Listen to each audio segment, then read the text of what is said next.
photocopies and photography, home movie making with handheld cameras, using a search engine to find information. These are all commonplace features of our daily lives. If we were asked where and when the necessary developments for these technologies were made, we would probably say that it was in the USA sometime after the Second World War. Yet hardly anyone would guess that a Russian Jewish immigrant to Germany at the time of the Weimar Republic laid the foundations upon which our technologies for photography, film, television, and information management is based. The name of this man is Emanuel Goldberg. Even among experts, Goldberg is something of a phantom.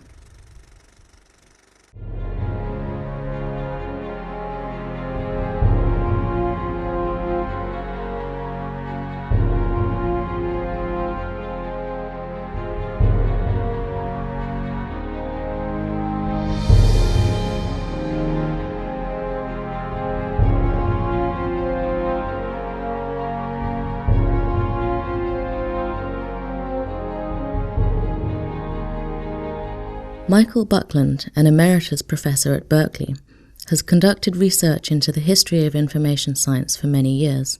According to established doctrine, the American engineer Vannevar Bush was the first to conceive of a device to access selected information by means of a search engine, as presented in his article As We May Think, published in 1945. Buckland, however, believes that Vannevar Bush appropriated the ideas of European innovators.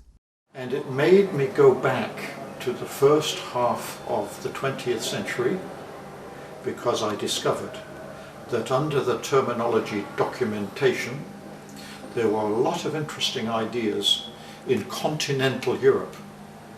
Not England, not America, but continental Europe. They were written in French, they were written in German, they were not translated mostly, and so they were forgotten. And the Second World War was an enormous disruption of this intellectual work. And the more I looked at it and read it, I knew enough French to read the French, and I could sort of do some German. I felt like an archaeologist that had discovered a forgotten civilization. At the turn of the last century, Paul Otlet, scion of a Belgian industrialist family, founded his Universal Bibliographic Repertory, a catalogue of documents that enabled thousands of inquiries from around the world to be processed and answered, in order to make the combined knowledge of mankind available to anyone at any time. Between the First and Second World Wars, the Austrian Otto Neurath developed a universal and cross-cultural method of representing information through icons. Suzanne Brier, the French librarian and visionary, wrote in her treatise, What is Documentation?, that all items capable of being recorded, not only texts and books, but also objects, museum pieces, and even live animals held in a zoo, should be defined as documents. And at the same time, the accepted history in North America was that information science was invented in 1945 exactly. In America, of course, in the northeastern United States, you had Shannon's information theory, you had Norbert Weiner's cybernetics, and you had Vannevar Bush, as we may think, inventing information retrieval. And the more that I did my reading, the more I believed this was nonsense. This was a myth, an origin myth that could not be historical. And I would keep reading these articles that told the Bush origin story, and it made me angry because I knew that interesting ideas were being developed in Belgium and in France and Germany. So one day I said, I must find the rest of the story. I'm a librarian. Librarians get the best library service. I will go to the library, I will find out. But I did not know what to look for. The only thing that I could remember was that an Englishman called Robert Fairthorne, who I had met, I knew, he was active in this area before the Second World War, as well as after. And I remembered that he had written an article that was critical of Vannevar Bush. This is very unusual. Well, I went to the library and eventually I found this article, and it was about the Vannevar Bushes as we may think, and it is beautifully written. It said, well, Mr. Bush's ideas are not original. He forgets his assumptions. He does not know what he is talking about. But it is a very good thing that he wrote the paper, because it opens people's eyes and purses for information retrieval. And in the middle of the article, he refers to Bush's machine, the microfilm rapid selector, and a little sentence says, a similar machine was developed around 1930 by a Dr. E. Goldberg of the Zeiss Company. One sentence. Who was E. Goldberg? What did he do? And who knew? So, as a librarian, I said, well, I go to the library, I find the details. I was a librarian, I go to the library, I find nothing. I found nothing. In the end, I found a doctoral dissertation by a Russian, E. Goldberg, Emanuel Goldberg, in Leipzig, under Wilhelm Ostbaut, 1906, on the kinetics of photochemical reactions. And at the end of a German doctoral dissertation of this time is the student's vita. So I knew about one E. Goldberg, a Russian, and what he did before 1906. But was this the same Goldberg? I looked around 1906, the time of the dissertation, and I looked in 1907, and there was an E. Goldberg. Then I went and looked for the year 1930, and there was an article by E. Goldberg. So 1908, 1909, 1929, 1928, 1927, I could build a bridge. Fortunately, he wrote a lot of articles, and they connected. And then late one night, an email came to me from the director of my institute, and it says, we have this letter, an email, and it says that it is a German university that is going to start a program like ours in information management. And they looked to see where there was any other school, and they found us. And they want to know if any of the faculty would be willing to go to talk to them. They will pay to talk about information management. So immediately, and he said it's the former East Germany. So immediately I looked to see where this place was. It was Köthen, 50 kilometers from Leipzig. So immediately said, I will go, I know a little German, I know these people. Nobody else had any interest in going, so I went. And when I got there, I was honest enough to explain that I was happy to talk about information management. I was happy to talk about education for information management, but I had an ulterior motive. I was interested in Emanuel Goldberg of Leipzig, and I explained this, and they thought this was wonderful. So they took me in a car to the archive, and they helped me look through the documents. And as we were going through the stacks, I saw a journal I couldn't find, so I got it and I opened it. There was a Goldberg item. I think he took this photograph. They were very impressed at my information retrieval technology. And if your name was Emanuel Goldberg, and if you were in Germany around 1930, and if you were Jewish, and if you were Russian, Slavic, then probably there will be an unhappy development. So I thought I must look for a list of victims of the Holocaust. I didn't find one, but I did find a directory of refugees. And there, in that directory of refugees, was the best description of Emanuel Goldberg that I ever found.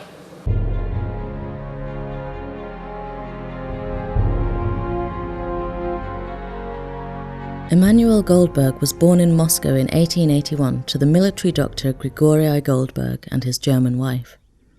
At the age of 6, a family friend taught Goldberg how a lever works.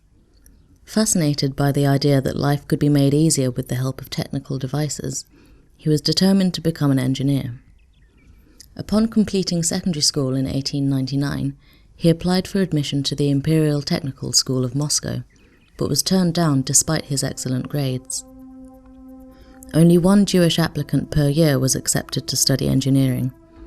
In addition to Goldberg, there was another Jewish student with the same excellent grades, and the choice between them was made by lots. Goldberg lost, and instead enrolled in chemistry at the University of Moscow. Together with a teacher at the university, he developed a chemical galvanizing process to coat iron nails, buckets, and gutters with zinc, which required only half as much energy as the conventional methods at the time. Goldberg managed to sell the patent for this process to a German company, which made him financially independent. In 1904, he enrolled as a student at Leipzig University. 2 years later, he submitted his dissertation, Studies on the Kinetics of Photochemical Reactions.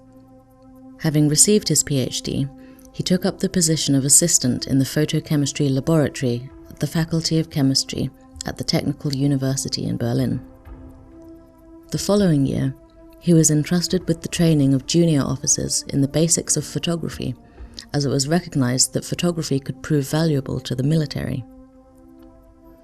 Even before he reached his 30th birthday, he made a discovery that still bears his name, the Goldberg wedge, which is used to measure the light sensitivity of photographic paper. This gelatine wedge was employed in a densograph, a device to measure the optimal exposure of photographic plates. There was much going on in his private life as well. In 1907, he married Sophie Pozniak, the sister of a fellow student. Their son Herbert was born shortly after the outbreak of the First World War, followed by the birth of their daughter Renata in 1922.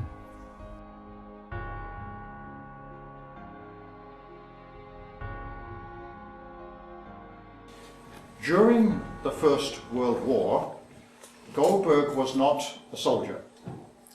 I'm not sure why. I think it was because his eyes were not good. Initially, of course, he was Russian, but he became a German. But his Doktorvater, Robert Luther, went to the Western Front, and they had problems knowing where the enemy was, because if you stand up to look, you are shot.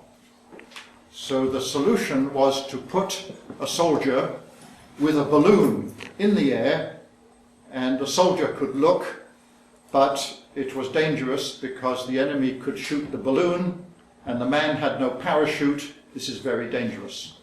And so Goldberg proposed that instead of the man in the balloon, you could have a camera, and you could take a photograph of the enemy. Now, the Zeiss company was very large, and most of its business was with the government, with the military. And so during the First World War, the managers and consultants from Zeiss were everywhere, trying to find new ways to sell their equipment. And they saw this activity of Goldberg, and they said, "Young man, when the war is over, you come and work for Zeiss." And he did. Shortly before the end of the First World War, Emanuel Goldberg was appointed member of the management team of the newly established Zeiss ICA company. ICA was an abbreviation for the Internationale Kamera Aktiengesellschaft. ICA became the first manufacturer of cameras in Germany, and the company hoped to supply the military with devices for aerial photographic reconnaissance. After the German defeat, the production of military equipment was forbidden under the Treaty of Versailles. Zeiss had to shift its focus to civilian products, such as cameras for recreational use. The company therefore had to fend off foreign competitors, such as the American Kodak company, which attempted for years to entice Goldberg to join them. During the early years of the Weimar Republic, ICA developed a wide range of equipment for photographers, including flashlights, film holders, tripods and film projectors. The Zeiss light meter was equipped with the Goldberg wedge. Goldberg's motto was that instead of completing a task oneself, it's far better to invest even 10 times as much effort into devising a method by which a machine could perform the task. Accordingly, he invented a self-focusing enlarger. In 1926, 3 other German companies in the field of camera technology merged with ICA. The new trust, now the world's largest camera manufacturer, was given the name Zeiss Ikon AG. Leitz, a competing company, enjoyed huge success with its small camera, the Leica. Not wishing to leave the field open to its market competitors, Zeiss developed its own small handheld camera, the Contax. Under the direction of Goldberg, the product had a more stable body, easier handling, and greater image quality. Goldberg was convinced that there was also a niche for a movie camera aimed at the amateur and semi-professional market. To fill the need, he developed the Kinamo, which proved to be an international bestseller. It was introduced in the early 1920s, and the price was similar to that of a good quality camera. The Kinamo could either be hand-cranked, as most other movie cameras at the time, or be driven by a wound-up spring. The amateur movie maker could thereby mount the camera on a tripod, wind up the spring, and allow himself to be filmed with his family. Goldberg himself took advantage of the possibilities the camera allowed him to take home movies of his family during their vacations.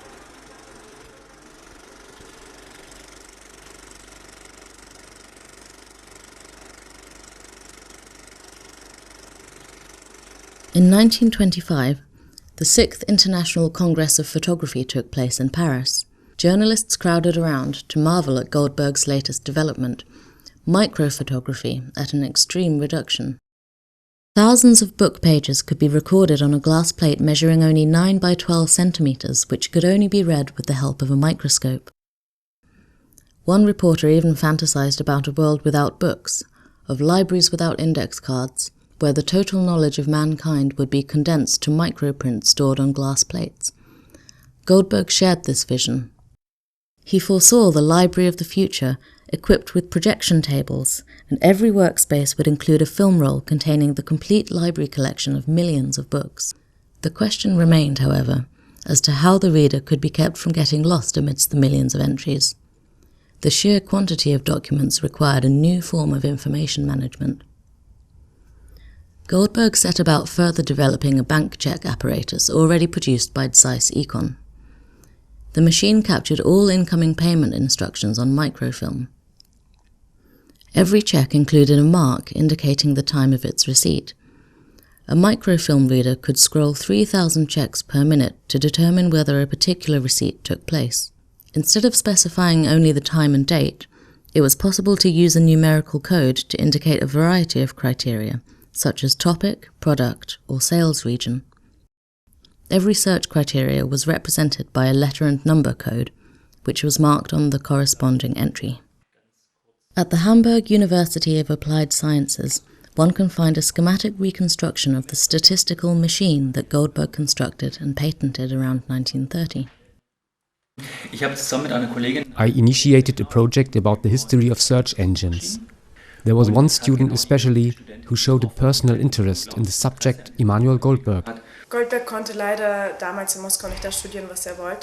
Goldberg was not permitted to study what he wanted. I was born in Moscow, and my mother made the same experience. She tried to enroll in physics in the Soviet Union to work as a college lecturer, but was declined because of her Jewish heritage. Instead, she became a management assistant. Das Verdienst von Goldberg ist, mit fotomechanischen Verfahren es geschafft zu haben, Goldberg's merit is a method to search documents for codes möglich zu machen. Im Prinzip hat er using the photomechanical techniques of his time die damals aktuellen Verfahren der Mikroverfilmung, die wesentlich and constructing a working device. Und hat es dann letztlich geschafft, eben das Ganze auch in ein funktionierendes System umzusetzen. Zuerst einmal haben wir uns I and my team discussed how to build an understandable model of the statistical machine. Realistisch wäre umzusetzen. Und da sagte Herr Buckland zu uns, dass es schwierig ist, sie 1:1 nachzubauen, weil es auch nicht genug Anleitungen dazu gibt. Es gibt ja nur diese Patente. The patent does not explain how the machine works in detail. In welche Richtung es nun geht, also im technischen Detail. Und da hat er uns geraten dazu. Mr. Buckland suggested that we should build a rather simple and schematic model. Nachvollziehbar ist. Die Maschine funktioniert im Grunde wie folgt. And this is how it works. Thousands of documents are put on microfilm on a reel inside a machine. You put a punch card with a specific index code inside. The punch card contains the letter and number code for the search. All documents have an index code to specify their subject. Light emitted by an electric bulb passes through the holes in the search card and the transparent film to reach a photocell, which, in turn, triggers a signal to keep the film running. Wenn diese übereinstimmen, kann das Licht, was von Every time the index code on the punch card nicht mehr durchfließen durch diese Löcher, weil matches the code of a document, blockiert wird und dieser Stromkreis zwischen der Lichtquelle und the reel stops moving and the article appears on the screen. Und das richtige Bild, was man eigentlich gesucht hat, oder das Dokument, wird einem angezeigt. The light is blocked from reaching the photocell whenever the pattern at the edge of the film corresponds to the punch card pattern. The film stops, and the document is projected onto the glass surface of the workspace. The search operation can be continued until the next match appears. Wir wollten vor allem mit dem Modell halt zeigen, It was our intention to demonstrate the huge development from this device to Google and others. Bis heute zu Google und Co. On the 27th of October 1931, Goldberg presented a prototype of his statistical machine at a photography congress in London to enthusiastic applause, as reported by the press at the time. Emanuel Goldberg, 50 years old, husband and father of 2 children, was now one of the most successful industrialists in Germany. He was always in a rush, often on business, his coattails flying, as this caricature by his students shows. It's a wonder that he also found time to teach. He earned a salary of 36,000 marks a year plus profit sharing, and had a small house built in Dresden to his specifications. A chauffeur drove him to his company office, where Goldberg usually worked until early evening. His son, Herbert, had completed secondary school and bridged the time until his studies began by making himself useful in the Zeiss factory. On Monday, 3rd of April 1933, Herbert stopped off at his father's office at around 5 p.m. on his way home, but Goldberg had to stay because of a meeting. He promised, however, to be home for supper. The Nazis had been in power for 2 months, and the Enabling Act, which gave Hitler the power to enact laws without parliament, had been in force for a week. 2 days previously, Goldberg had received a call from Berlin. In the Berlin plant, a self-appointed Provisional Workers' Council had demanded the immediate dismissal of all Jewish workers. The situation had remained calm over the weekend, yet now, late Monday afternoon, Goldberg called a meeting of the senior managers of Zeiss Econ. The meeting ended at 6 p.m. 15 minutes later, 4 Nazi SA men stormed the management offices. Goldberg was taken away at gunpoint.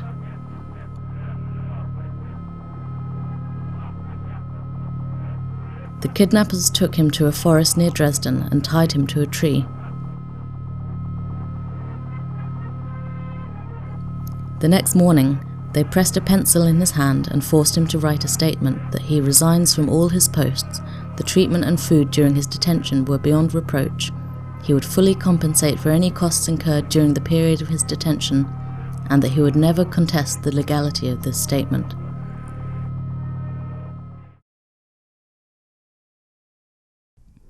On the third day, the kidnappers released Goldberg. The Nazi Party itself reprimanded the SA men for independently assuming to act in an official capacity. Manfred Killinger, the governor of Saxony, had demanded his release and stationed a police officer in front of Goldberg's house. Goldberg never returned to his Zeiss office, but instead prepared for his family's escape from Germany. We would very much like to know what the Zeiss company had to say about the abrupt end of Goldberg's career. Goldberg's name is mentioned nowhere on the company's comprehensive internet portal. The corporation promised us an interview with its in-house historian in Jena. One evening, we received a telephone call from a woman employed in the company's public relations department. She asked whether the story of Goldberg might possibly cast Zeiss in a bad light. We responded by expressing our view that it can only be advantageous for a German company to openly address its past. Shortly after this conversation, the interview is cancelled. The reason given is that the topic of Goldberg has many different facets, the least of which involve Zeiss. There is only one eyewitness to the events that took place over 80 years ago, Goldberg's daughter Renate, who lives in Israel. We visited the now 92-year-old woman, who has taken the Hebrew name of Chava, and her Berlin-born husband Mordecai in Tel Aviv. Mein Bruder war an dem Tag auch in dem Betrieb.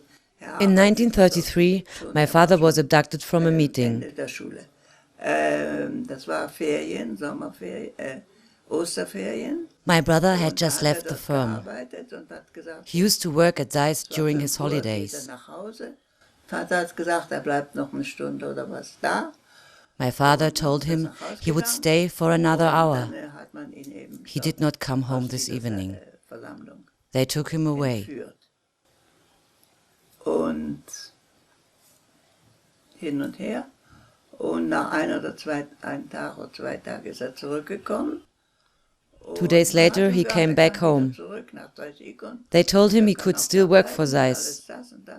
A policeman was positioned in front of our house. But my father would not stay. Hat gesagt, jetzt bleibe ich nicht hier und gehe nach Palästina. He wanted to move to Palestine. Und da haben die Französischen gesagt, But the Zeiss company would not let him go. also haben dann begründet, dass nicht die deutsche Regierung hat das. They were afraid he would compete with them abroad. Den Konkurrenz machen und das können sie nicht erlauben. Und niemand hat damals Nobody knew at that time what Palestine was, Palästina a ist, desert dass das eine Wüste where one war, could hardly dass compete. er keine Konkurrenz hätte machen können.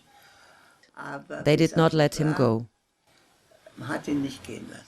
Goldberg and his wife went to Czechoslovakia, to Zinwald, very close to Dresden, on the road to Prague. The two children remained in their home in Dresden. They were, in effect, hostages. Und ein halbes Jahr waren die Eltern auf der anderen Seite. A housemaid looked after me and my brother. We were separated from our parents over half a year. Unser Mädchen, damals nannte man das so, die erst weggelaufen ist, als es passiert ist, aber dann zurückgekommen ist und uns in den Haushalt geführt hat. An agreement that even Zeiss could accept finally took form. Goldberg would become the company's representative in France and would move to Paris. He was assured that all of his belongings from the house in Dresden, as well as the complete furnishings of his office, would be shipped to him in France. Jetzt lache ich immer, so wie die Deutschen so sind.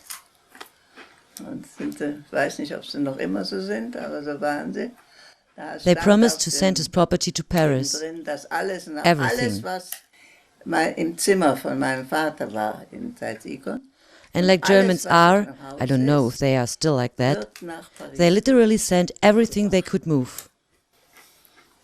Und da sage ich immer, alles ist alles.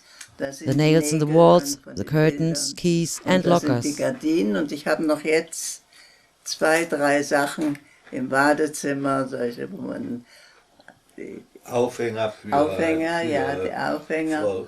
Und aber auch noch längere Zeit hatten wir verschiedene Sachen. Die Schlüssel und The Salzikon keys were special, like Yale keys.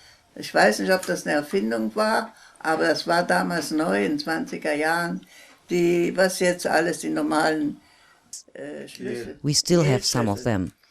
Und das waren Schlüssel von Salzikon. Und die hatten wir hier im Haus bis vor kurzem noch in Benutzung, weil man die alle... All were sent to France. Also alle Nägel und alle Schlüssel und alle Schlösser. Und das hat man alles, was man konnte, hat man raus und ist nach Paris gekommen.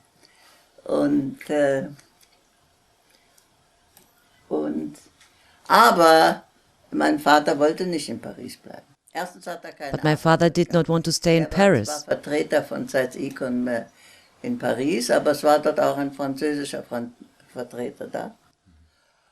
He had no real work to do, because Zeiss had a French representative there. Arbeit.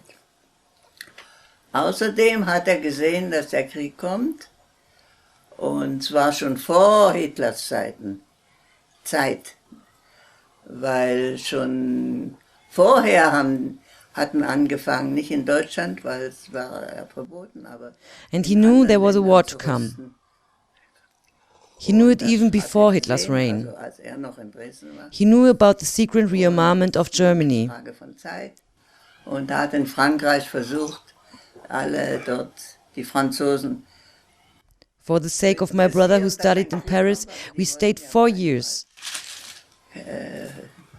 Wollten es auf keinen Fall. Aber weil mein Bruder angefangen hat, war schon 18 und 19 sogar schon zu studieren, sind wir eben die 4 Jahre. But my father wanted to go to Palestine. Das Studium geendet hat. Und mein Vater wollte nur nach Palästina. During the 4 years of his exile in Paris, Goldberg foresaw that France would not be spared from war and decided to realize his original plan of emigrating to Palestine. While his son Herbert chose to move to America, Sophie and Renata accompanied Goldberg to Tel Aviv. Und in Tel Aviv gab es eine Schule, wo ein In Tel Aviv, there was a school for children of German immigrants.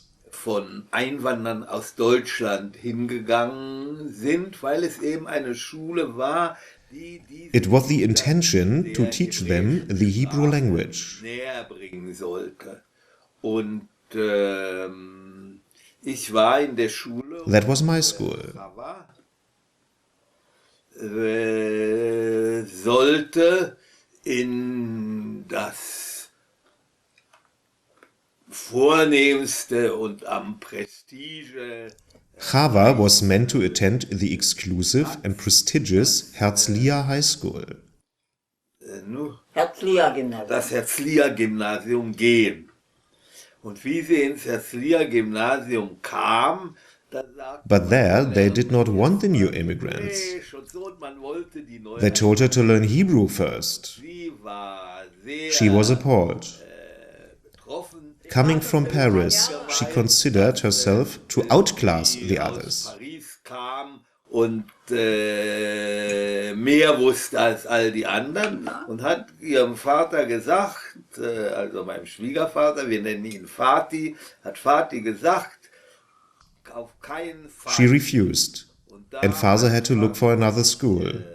He chose ours. Und eben unsere Schule, von unserer Schule gehört und sie zu uns in unsere Schule geschickt.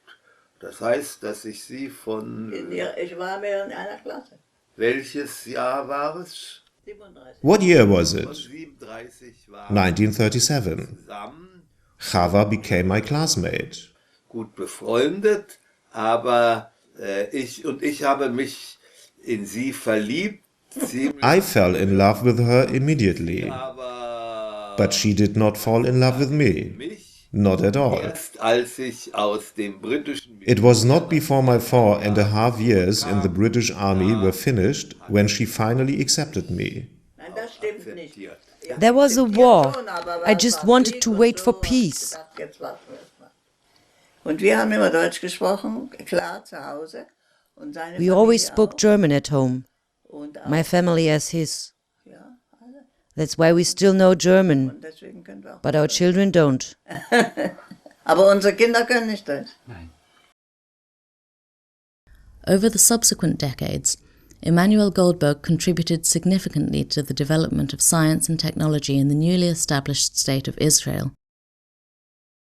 The Israeli electro-optical industry became the successor to his own private company, Goldberg Instruments, and was a key company in the country's defensive sector. Goldberg did precisely what Zeiss had feared. He created a foreign competitor. Even into his old age, he spent 10 hours a day in the laboratory and was always keen to discover a method by which a mechanism could carry out the work of a human being. He died in 1970 at the age of 89, a highly honored scientist. Wir haben 3 Kinder, 9 Enkel und 3 Urenkel. Und wir treffen uns jede Woche. We have 3 children, 9 grandchildren, and 3 great-grandchildren. With their partners, we are 23. Und ich sage immer, wenn wir 223 sind, dann haben wir... That equals 2 birthdays per month. מצאת משהו? Ja, אני חושב שכן. Hallo, יש לנו את התיק. Nun ja, was wir haben. Ist nicht so, kann man nicht so sagen als Nachlass. Verschiedene Dokumente. There is not much left of my father's documents. Bücher, Some books, some papers. Einige so Sachen. I wanted to see the Goldberg papers. Haben Sie You noch still irgendwas have hier, some was ich here? sehen könnte? I have everything. I would love to see it. That is difficult. I see. Nein. Difficult to find. My husband may know where to find something. That would be great. לא, לא זה. הוא רוצה את של ה... die Suchmaschine זה הקומפיוטר. אבל גם את זה. טוב, אבל זה כאלה יש. Das ist die... אוי, ich hab sie nicht gerade. Das ist die... This is the camera for those little films. kleinen Filme. The famous Kinamo. Das ist die Kinamo. Das ist aus dem Film. Das ist von dem Film. Den Ihr Vater gemacht? Das Nein. ist von dem Film mit dieser Sorte Maschine. Kinamo. Ah, Klein. verstehe. Und das ist der This is Film, me, in one of those films advertising the camera. Und die sind in Deutschland da. Die dann in der ganzen Welt gezeigt wurden, um diese Kinamo zu verkaufen. 20 Dollar. כי מזה יש 3, אז אפשר אולי לתת לו אחד. Das ist mein Vater. My husband says we have more of that stuff, if you are interested. As he grew older, he built a little funeral pile from time to time and burned some documents. Und die Sachen verbrannt.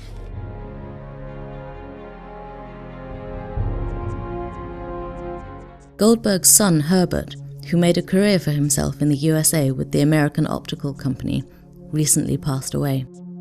He, as well, leaves behind a rich legacy.